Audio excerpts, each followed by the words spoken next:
for our chicken chili today is going to be the chicken, ground chicken, about 1 pound, ground cumin, salt, pepper, extra virgin olive oil, poultry seasoning. Our McCormick original chili mix. I have some onions and garlic. Green and yellow bell peppers are in here. Frozen corn, fire roasted diced tomatoes, and dark red kidney beans. Okay, today we're going to make chicken chili. We're going to use this packet as our base. First of all, we're going to add some extra virgin olive oil to our hot pan. I have some ground chicken right here. We're going to add that in and brown our meat.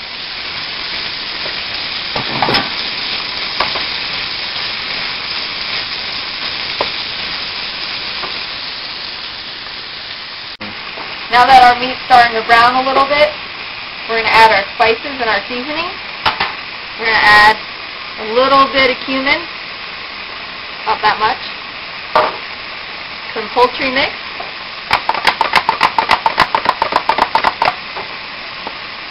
a little bit of salt, and some ground black pepper. And mix that all in. Continue to brown your chicken. The chicken's almost brown. We're actually going to add our garlic now and our onions. And you do this right before your chicken is fully ground. It gives it enough time for the onions and garlic to mix in with the meat juices. And we're going to let this cook a few too. Alright, our onions are translucent. We gave it enough time to come back up to high heat. We're going to add our green and yellow bell peppers now. You can swap these out for red if you prefer. We just happen to have green and yellow on hand today. I'm going to add a little bit more black pepper also. We like ours to be peppery.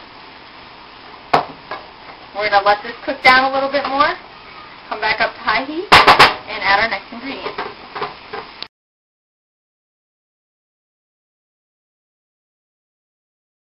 Alright, we're up to our next layer. We're going to add our chili mix right into the pot. 1 whole can of dark red kidney beans, undrained. And 1 whole can of diced tomatoes. I chose fire roasted today. And we're going to mix all that in together. We're going to let this cook about another 10 minutes, and then we'll add our corn. Our corn is frozen, and it's fully cooked, therefore we add that last.